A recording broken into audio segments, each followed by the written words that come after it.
할렐루야.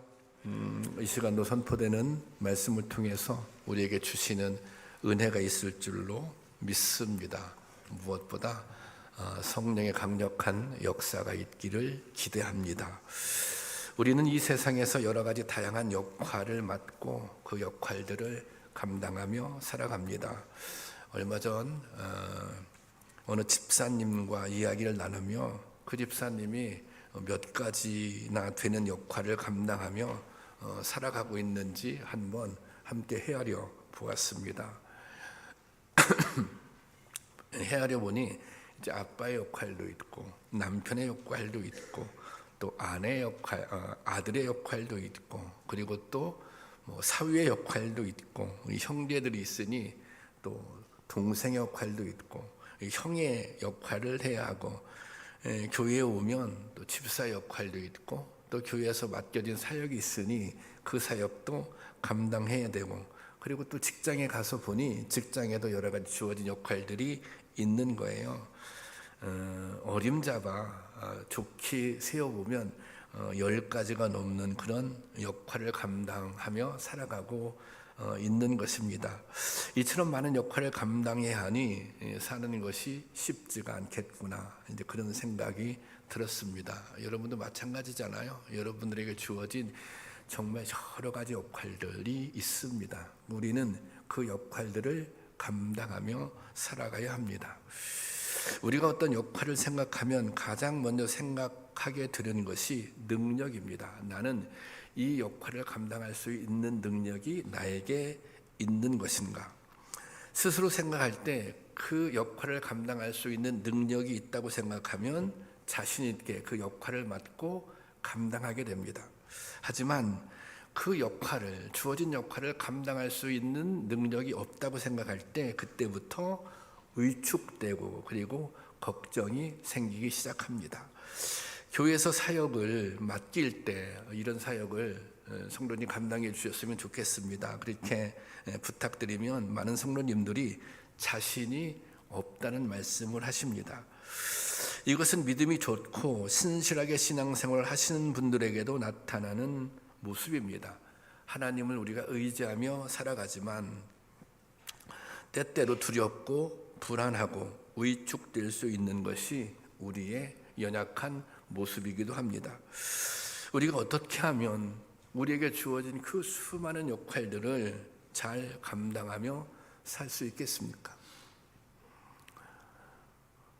우리가 교회에서도 여러 가지 이제 그 사역들이 있고 감당해야 할 사명들이 있는데 우리에게 주어진 사역이나 사명들을 어떻게 하면 잘 감당할 수 있겠습니까?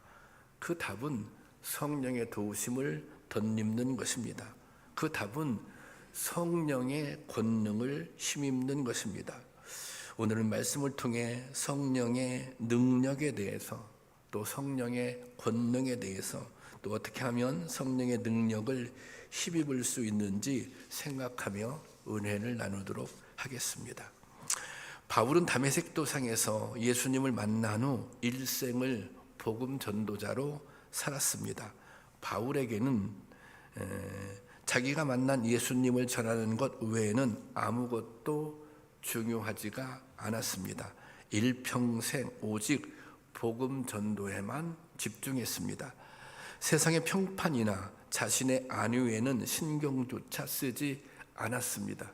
나는 내가 무엇을 하든지 어떤 경우에라도 나는 복음 전하는 것이 나의 사명이야.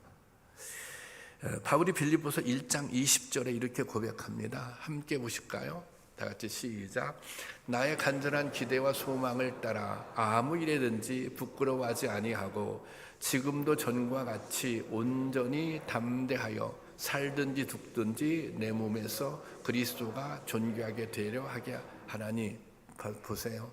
얼마나 이게 결연한 자기의 고백입니까? 살든지 죽든지 내 삶을 통해서 그리스도가 존귀하게 되기를 원한다. 그거 아닙니까? 이것이 바울이 평생 간직했던 고백입니다. 그런데 그런 바울이 좌절하게 됩니다. 좌절할 뿐만 아니라 전도를 포기할 마음을 갖게 됩니다.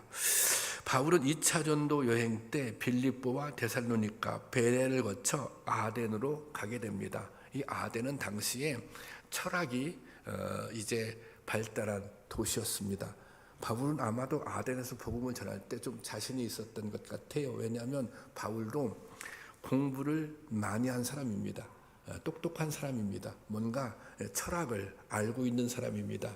그렇지만 아덴에서 이 바울은 전도에 실패하게 됩니다. 그래서 거의 쫓겨나다시피 해서 고린도에 가게 됩니다. 이 고린도에 가서 복음을 전하게 되는데, 하지만 이 고린도 사람들의 반응은 아주 냉담하고 그리고 적대적이었습니다. 그들은 바울을 비방할 뿐 아니라 대적했습니다.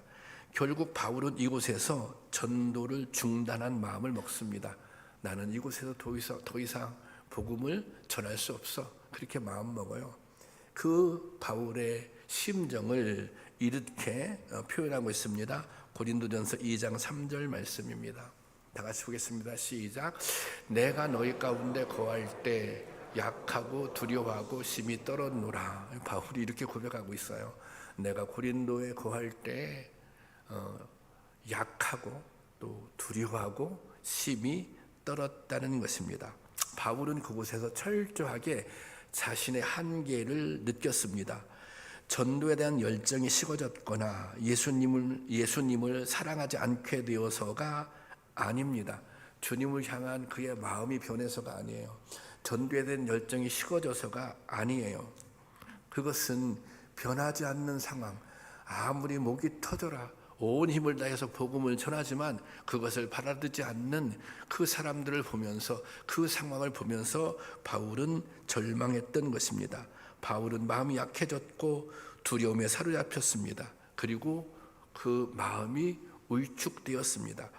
만약 바울이 여기서 절망과 두려움을 극복하지 못했다면 고린도 교회는 세워지지 못했을 것입니다. 이렇게 위축되고 이렇게 좌절되고 그 포기하고 싶었던 마음, 그 마음이 지속되었다면 고린도 교회는 세워지지 못했을 것입니다. 그런데 이때 이 순간 주님께서 바울을 찾아오십니다. 그리고 두려움과 좌절을 극복하게 하십니다. 바울이 두려움을 극복했어요. 바울이 좌절을 극복했어요. 근데 이것은 바울 자신이 가지고 있는 능력이 아닙니다. 바울이 내가 지금부터 새 힘을 얻어야지, 그래서 새 힘을 얻은 게 아니에요.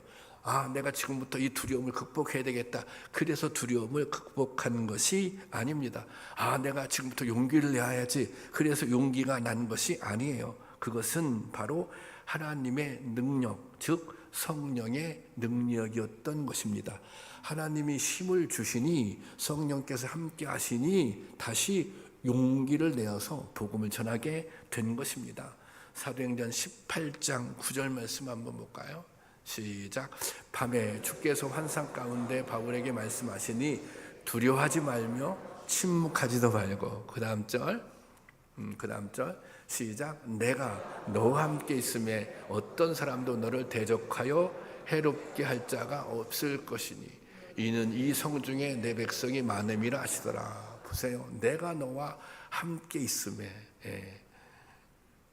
성령 하나님께서 내가 너와 함께, 성령으로 함께 있음에 어떤 사람도 너를 대적하거나 어떤 사람도 너를 해롭게 할 자가 없다. 네가 지금 복음을 열심히 전해. 그런데 열매가 없는 것 같아. 받아들이는 사람이 없는 것 같아. 그렇지만 여기는 이 성 중에 앞으로 내 백성이 많다고 하는, 앞으로 복음을 받아들이게 될 사람들이 많아지게 될 것이다. 그 말씀입니다. 여러분, 성령은 이런 힘이 있는 것입니다. 자기 한계를 극복하게 하는 힘. 도저히 내 능력은 감당할 수 없으나, 내 지혜로는 감당할 수 없으나 성령님께서 함께 하시면 자신의 한계를 극복하고 주어진 사명, 주어진 역할을 감당할 수 있다는 것입니다. 예수님께서는 확실하고도 분명하게 이 성령의 능력에 대해서 말씀해 주십니다. 오늘 본문 말씀 사도행전 1장 8절의 말씀입니다. 함께 보겠습니다. 오직 성령이 너에게 임하시면 너희가 권능을 받고 예루살렘과 온 유대와 사마리아와 땅끝까지 이르러 내 증인이 되리라 하시니. 여기 보세요. 우리가 잘 알고 있는 말씀이죠. 오직 성령이 너에게 임하시면 그 다음에 뭐예요? 권능을 받고, 이 권능을 받은 다음에 그 권능을 받아서 증인으로서의 사명을, 전도자의 사명을 감당할 수 있다는 것입니다. 왜 증인으로 살아가는데 권능이 필요한 것입니까?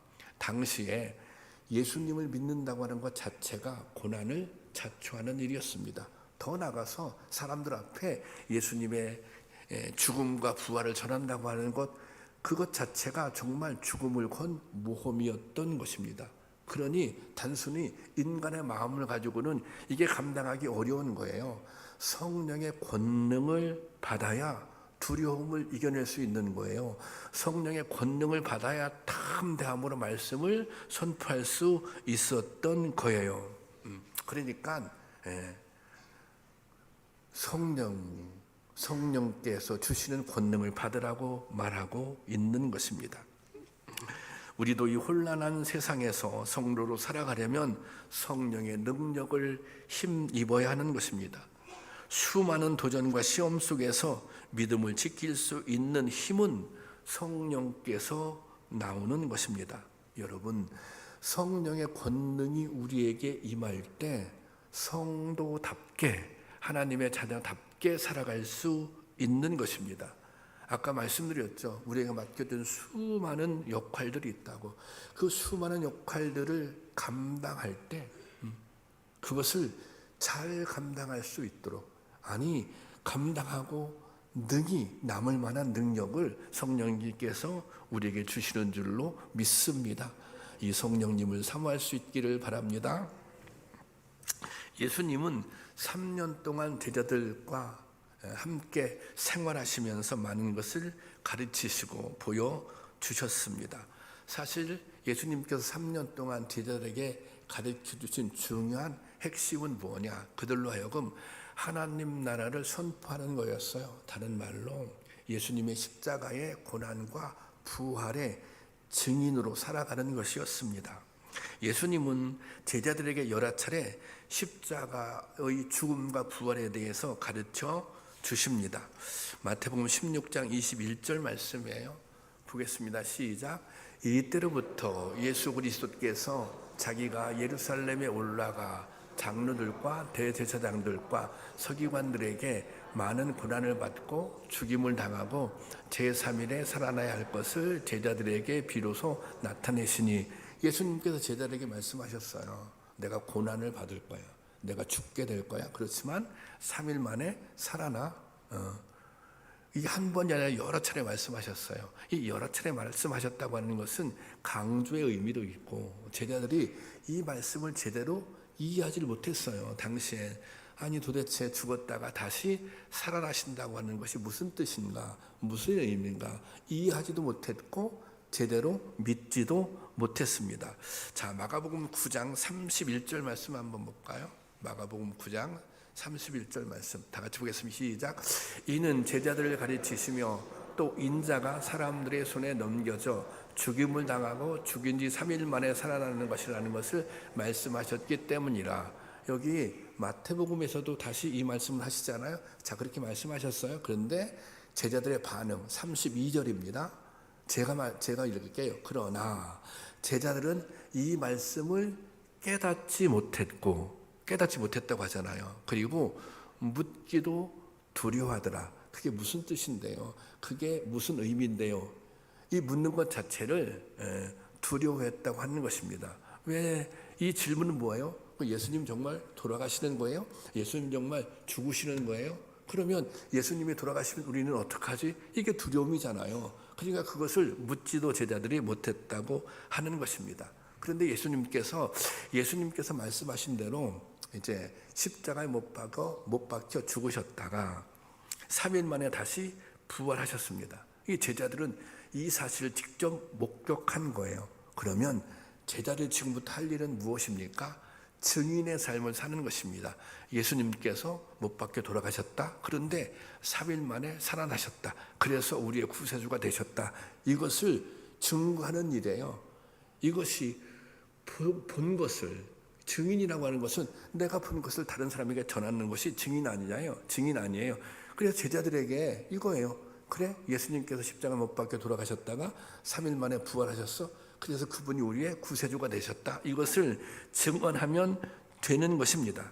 하지만 제자들은 3년 동안 가르침을 받았음에도 불구하고 무엇을 해야 할지 갈피를 잡지 못했습니다. 여전히 두렵고 여전히 막막하기만 했습니다. 제자들을 더욱 두렵게 만드는 것은 예수님은 제자들과 함께 있지 않잖아요. 이제 앞으로 예수님은 곧 하늘로 올라가실 거예요. 아버지께로 가실 거예요. 그러니 제자들이 혼란스럽죠. 그때 예수님께서 제자들에게 이렇게 말씀하십니다. 누가복음 24장 49절 말씀입니다. 함께 보겠습니다. 시작. 볼지어다 내가 내 아버지께로 약속한 너희에게 보내리니 너희는 위로부터 능력으로 입혀질 때까지 이 성에 머물라 하시니. 여기 보세요. 볼지어다 내가 내 아버지께서 약속하신 것을 너희에게 보내느니. 이 약속하신 것이 무엇이에요? 약속하신 것이 성령님이에요. 너는 위로부터 능력이 입혀질 때까지, 성령의 능력이 입혀질 때까지, 성령의 임재를 경험할 때까지 이 성에 머물라고 그렇게 말씀하신 것입니다. 그러니까 제자들을 향해서 성령을 받을 때까지 기다리라는 것입니다. 왜 성령을 받을 때까지 기다려야 합니까? 지금 현재 제자들의 모습으로는 이게 증인의 삶을 살 수가 없는 거예요.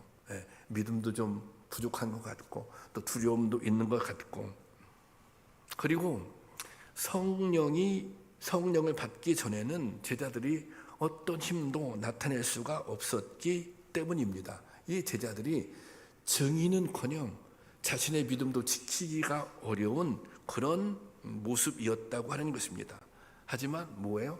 성령을 받게 되면 달라지게 되는 것입니다. 그러니 성령을 받을 때까지 기다려라, 그렇게 말한 거예요. 우리가 이제 복음서에 나타난 제자들의 모습이 있어요. 우리가 오늘 읽은 본문 말씀은 사도행전이잖아요. 그런데 이 사도행전에 기록된 제자들의 모습은 완전히 180도 다릅니다. 사람은 같은 제자들인데 이게 복음서에서 나타난 제자들의 모습, 그들의 말, 그들의 행동과 사도행전에서 보여주고 있는 제자들의 말, 제자들의 행동은 정말 180도 다릅니다.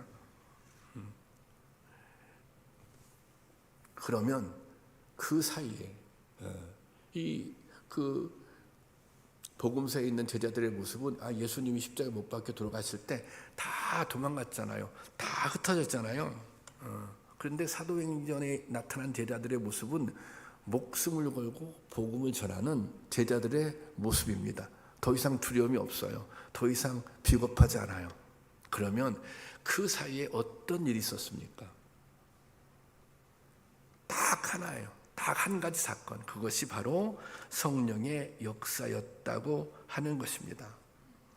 가장 이 커다란 변화를 보여주는 인물이 바로 베드로입니다. 베드로는 좀 성급하고 그리고 다혈질적이었고 그리고 이 심지가 굳지 못한 사람이었습니다. 그는 두려움 앞에 자기는 절대 예수님 부인 않겠다고 다짐했지만 정말 두려움 앞에서 예수님을 부인하게 됩니다. 믿음이 흔들렸습니다. 그런데 이런 베드로가 성령을 받자 완전히 달라졌습니다. 그는 담대했고, 그리고 베드로가 뭘 많이 배운 사람이 아니지 않습니까? 그런데 이렇게 논리적인 사람으로 변했습니다. 이 베드로가 성령 충만해져서 말씀을 전할 때 3,000명씩 회개하는 역사가 나타났다는 거 아닙니까? 이것이 성령이 하시는 일입니다. 성령의 능력이 임할 때 이런 역사가 나타나는 것입니다. 이제는 두려움에 떨며 3번씩 예수님을 부인했던 베드로가 아닙니다. 이제는 목숨을 걸고 증인의 삶을 살아가는 제자가 된 것입니다. 베드로가 예수님이 베드로를 사랑했어요. 근데 어떻게 사랑했어요? 목숨만큼 사랑했어요. 이 베드로가 그 사랑을 깨달은 거예요. 야, 주님께서 나를 사랑하시는데 끝까지 참고 끝까지 용서하시고 더 나아가서는 목숨처럼, 당신의 목숨처럼 나를 사랑하셨구나. 그걸 베드로가 깨달은 거예요. 그 십자가의 사랑을 제대로 깨달은 거예요. 그 다음 베드로가 어떻게 돼요? 이제부터는 베드로가 그래 목숨을 자기도 이 목숨을 걸고 예수님을 사랑하게 된 것입니다. 여러분, 이것이 베드로의 가장 큰 변화입니다. 주님께서 생명만큼 나를 사랑해 주셨어? 그럼 나도 목숨을 걸고 주님을 사랑해야지. 이런 변화가 베드로에게 있었던 것입니다. 이 성령은 무엇보다 심령을 변화시킵니다. 성령의 역사는 무엇보다 우리의 심령을 변화시키는 것입니다. 성령의 가장 강력한 역사는 방언이나 예언이 아닙니다. 그것도 중요한 은사이지만 성령의 가장 강력한 힘은 우리의 심령을 변화시키고 우리의 믿음을 온전하게 하는 것입니다. 구약의 선지자 에스겔은 일찍이 성령의 역사에 대해서 이렇게 증언했습니다. 에스겔서 36장 26절 말씀입니다. 보겠습니다. 시작. 또 새 영을 너희 속에 두고 새 마음을 너희에게 주되 너희 육신에서 굳은 마음을 제거하고 부드러운 마음을 줄 것이며, 여기 새 영은 성령을 뜻하는 거예요. 성령을 너희 속에 두고, 여기 보세요. 너희 육신에서 굳은 마음. 굳은 마음이 어떤 마음입니까? 이것은 불신, 무슨 염려, 이런 것들이 악한 생각, 이런 것들이 굳은 마음 아닙니까? 이 굳은 마음을 제거하고,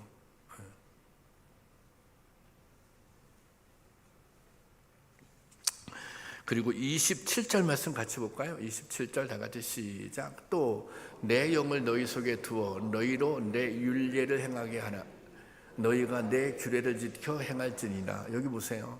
성령을 너희 속에 두어 너희로 내 율례, 내 규례를 지켜 행하게 한다. 이것은 말씀을 따라 살 수 있는 힘, 능력을 주신다는 것입니다. 이것이 성령의 능력인 것입니다. 성령의 가장 강력한 역사는 바로 이 심령의 변화입니다. 굳었던 마음이 부드러워지는 것입니다. 우리가 이해할 수 없었던 사실들이 이 말씀을 읽을 때, 말씀을 들을 때 이해할 수 없었던 사실들이 이해가 되고, 중요한 것, 믿을 수 없었던 그런 사실들이 믿어지게 되는 것입니다. 우리가 가장 잘 알고 있는 기독교 복음의 본질인 그 말씀이 요한복음 3장 16절 말씀입니다. 한번 볼까요? 시작. 하나님이 세상을 이처럼 사랑하사 독생자를 주셨으니 그를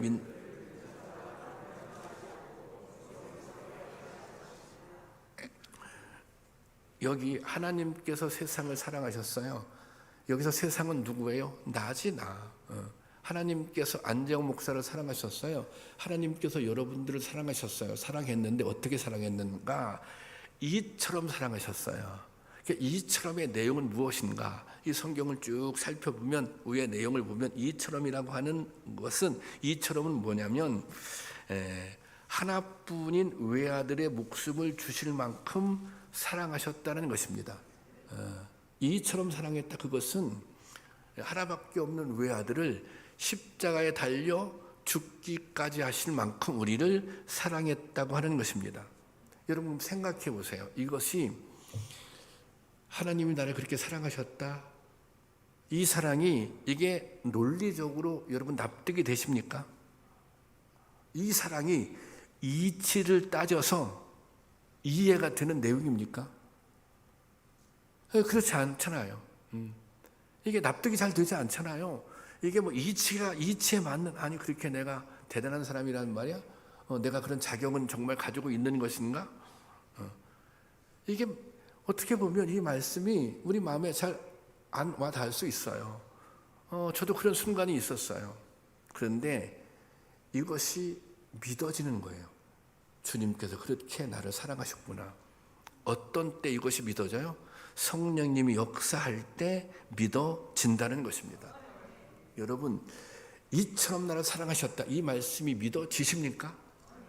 만약에 여러분들이 확실하게 이 말씀을 믿고 계시다면 이미 여러분들은 강력한 성령의 역사를 경험하고 있는 것입니다. 경험한 것입니다. 그러면 한 가지 한번 확인해 보세요. 그래, 나는 정말 이처럼 사랑하사 그런 믿음의 고백이 나에게 있어 정말 있는지. 여러분, 우리가 이 믿음을 갖게 되면, 이 말씀이 믿어지면 다른 증거들이 나타나게 돼 있습니다. 나에 대해서, 우리가 존재감이란 말을 하잖아요. 나의 존재에 대해서 새롭게 생각하게 됩니다. 우리가 이 성도님들이 상처받았다는 얘기를 많이 합니다. 상처받는 여러 가지 이유가 있겠지만 그 중에 대표적인 거, 이런 거 있잖아요. 내가 사랑받지 못하고 있다고 생각할 때 우리가 상처를 받습니다. 그래서 때로는 아내에게도 상처받고, 또 남편에게 상처받을 수 있고, 주변 사람들에게 상처받을 수 있고, 왜 사랑받지 못하는 것 같아? 또 누가 인정해 주지 않으면 또 상처받을 수 있어요. 또 다른 사람들과 비교하면서 나는 왜 그렇게 부족한가? 나는 왜 그렇게 못났나? 그렇게 우울감에 빠지기도 합니다. 그런데 정말 주님께서 나를 당신의 하나밖에 없는 외아들의 생명만큼 사랑하셨다, 이처럼 사랑하셨다, 이 믿음을 갖게 되면 모든 상처로부터 자유함을 얻을 수 있는 것입니다. 조그만 시험 따위에, 아니 큰 시험에도 흔들리지가 않는 것입니다. 고난 따위에 굴복할 이유가 없는 것입니다. 여러분, 우리가 주님을 온전히 믿게 되는 것, 주님의 이 사랑을 온전히 믿게 되는 것, 그것이 무엇보다 가장 강력한 성령의 역사인 줄로 믿으시기 바랍니다. 여러분, 이 시간 성령님께서 우리 가운데 임재하시는 줄로 믿습니다. 십자가에 못 박혀 돌아가시기까지 나를 사랑하신 그 사랑이 온전히 믿어지기를 바랍니다. 그런 성령의 역사가 오늘 우리에게 있기를 바랍니다. 그래서 자존감이 회복되고 상처들이 치유되며 모든 시험에서 승리할 수 있기를. 그래서 우리에게 주어진 사역도, 내가 감당해야 할 헌신도 감사한 마음으로 감당할 수 있는 은혜가 있기를 주님의 이름으로 축원합니다. 그러면 우리는 어떻게 하면 이 성령의 임재를 경험할 수 있습니까? 주님께서 승천하시기 전에 두려워하는 제자들에게 이렇게 말씀하십니다. 사도행전 1장 4절 말씀인데 함께 보겠습니다. 시작. 예루살렘을 떠나지 말고 내게서 들은 바 아버지께서 약속하신 것을 기다리라. 자, 첫째, 예루살렘을 떠나지 마. 어디 딴 데 가지 마. 그리고 아버지께서 약속한 것이 있는데 우리가 이미 다 알죠? 아버지께서 약속한 것이 무엇인지 성령님이잖아요. 아버지께서 약속하신 것을 기다려라 그랬어요. 기다려라. 초대교회 성도들은 이 약속을 믿었습니다. 그리고 제자들은 이 말씀에 순종했습니다. 성령에 대해서 그 실체는 알지 못했지만 주님께서 약속하셨으니 그 말씀대로 순종했던 것입니다. 예수님께서 예루살렘 성에 머물라고 하시니 머물렀고, 또 모이라고 말씀하시니 모였고, 그 다음에 기다리라고 말씀하시니 기다렸던 것입니다. 그리고 여기에 한 가지 내용이 더 추가됩니다. 사도행전 1장 14절입니다. 다 같이 보겠습니다. 시작. 여자들과 예수의 어머니 마리아와 예수의 아우들과 더불어 마음을 같이하여 오로지 기도에 힘쓰더라. 여기 어떻게 기다렸어요? 더불어 마음을 같이하여, 거기에 모여있는 모든 사람들이 마음을 같이해서 오로지 기도에 힘썼다는 것입니다. 오로지 기도에 힘썼다는 것은 딱 한 가지 목적을 놓고 기도했다는 거예요. 성령님께서 임재해 주시지 않으면, 주님께서 약속해 주신 성령님을 보내주시지 않으면, 그 성령 받지 않으면 우리가 아무것도 할 수 없습니다. 그런 마음으로 간절히 기도했다는 것입니다. 그때 성령이 임했던 것입니다. 그런데 여기 또 중요한 한 가지 사실이 있어요. 말씀을 한 군데 더 보면 사도행전 2장 1절 말씀 볼게요. 자, 제가 볼게요. 오순절 날이 이미 이름에, 그때가 오순절이었어요. 마가의 다락방에서 120문도가 성령을 기다리며 기도할 때 그들이 다 같이 한 곳에 모였으니, 다 같이 한 곳에 모였어요. 우리가 지금 한 곳에 모여서 이렇게 기도하고 있잖아요. 120명이 한 곳에 딱 모인 거예요. 그리고 그들이 다 성령 충만함 받고 120명이 한 곳에 모여서 간절히 기도했어요. 그런데 120명이 다 성령 충만을 받았다는 것입니다. 여기에 초대교회 강력한 은혜의 역사가 있는 거예요. 지금 우리가 이렇게 모였는데 한 150여 명 넘게 그 정도 모인 것 같은데, 우리가 다 이렇게 모였잖아요. 우리가 한 마음으로 기도했어요. 한 뜻으로 기도했어요. 성령님 달라고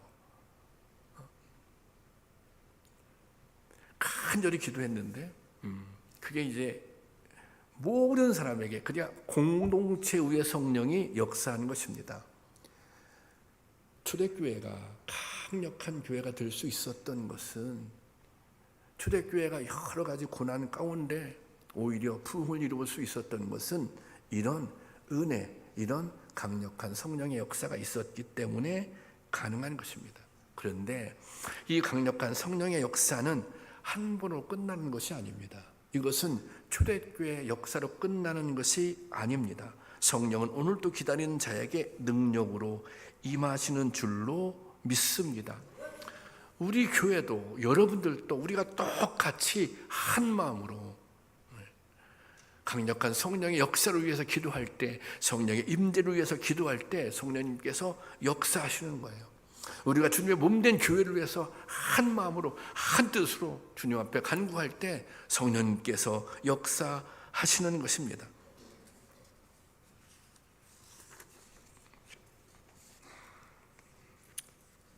여러분, 오늘 우리가 성령 충만을 경험하지 못하는 이유는 갈망하지 않기 때문이에요. 기도하지 않기 때문이에요. 여러분, 성령의 역사가 무슨 특별한 사람에게 임하는 그런 게 아니에요. 물론 특별한 사람에 임하죠. 뭐예요? 믿음이 있는 사람, 주님께 간구하는 사람. 나는 성령의 역사를 신앙생활하면서 한 번도 경험해 본 적이 없는 것 같아요. 정말 성령님이 역사하시나? 여러분, 성령의 역사를 경험하지 못하는 것은, 성령 충만을 경험하지 못하는 것은 우리가 갈망하지 않기 때문이에요. 우리가 기도하지 않기 때문이에요. 여러분들이 아까 말씀드렸잖아요. 여러 가지 역할이 있어요. 그래, 교회에서 내가 맡은 사명이 있어요. 사역이 있어요. 이걸 내가 잘 감당하고 싶어요. 잘 감당하고 싶은데 내가 좀 부족해요. 부족한 것 같아. 그러면 성령님께 간구하세요. 내가 정말 나에게 주어진 역할을 잘 감당하고 싶어요. 그러니 더 은혜를 주세요. 그러니 저에게도 권능을 주세요. 그럼 하나님께서 권능 당연히 주시죠. 내가 좋은 아빠가 되고 싶어요. 좋은 엄마가 되고 싶어요. 내가 좋은 믿음의 가장이 되고 싶어요. 내가 지혜로운 믿음의 아빠가 되고 싶어요. 엄마가 되고 싶어요. 그렇게 기도해 보세요. 성령님 역사하나 않나? 우리 가운데 성령님 역사하지 않는 이유는 우리가 갈망하지 않은 거예요. 간절한 마음이 없는 거예요. 대충 하고 싶은 거예요. 주님을 사랑하는 마음이 부족한 거예요.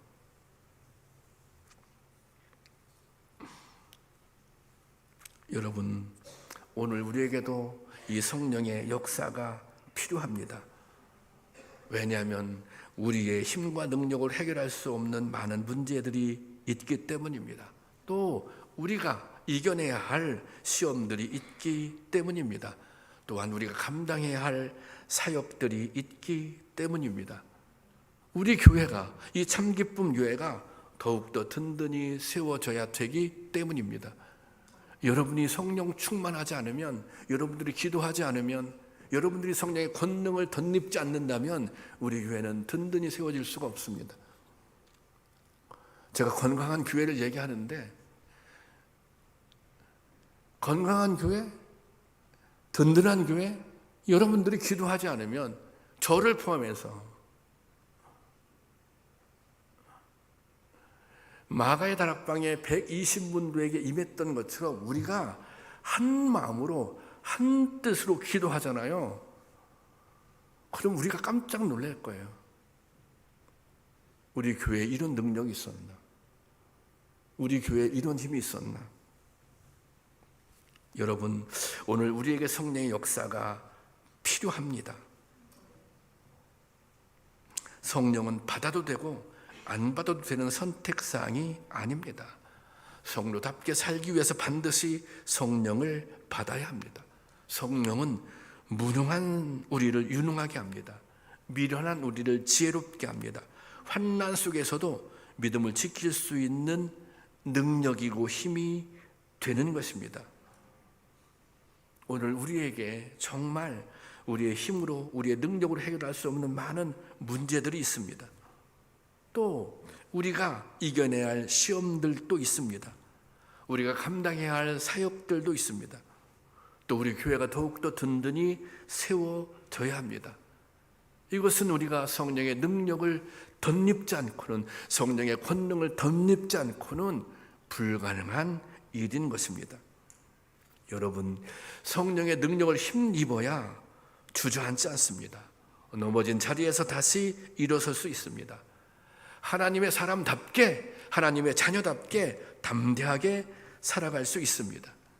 시험을 이기고 승리할 수 있습니다. 상황에 매여 사는 인생이 아니라 상황을 넘어서고 상황을 다스리는 인생으로 살아갈 수 있는 것입니다. 여러분, 성령님을 갈망하시기 바랍니다. 반드시 성령님께서 역사하십니다. 함께 오로지 기도에 힘써 보시기 바랍니다. 분명히 반드시 성령님께서 역사하시고 성령님의 놀라운 능력을 보게 될 것입니다.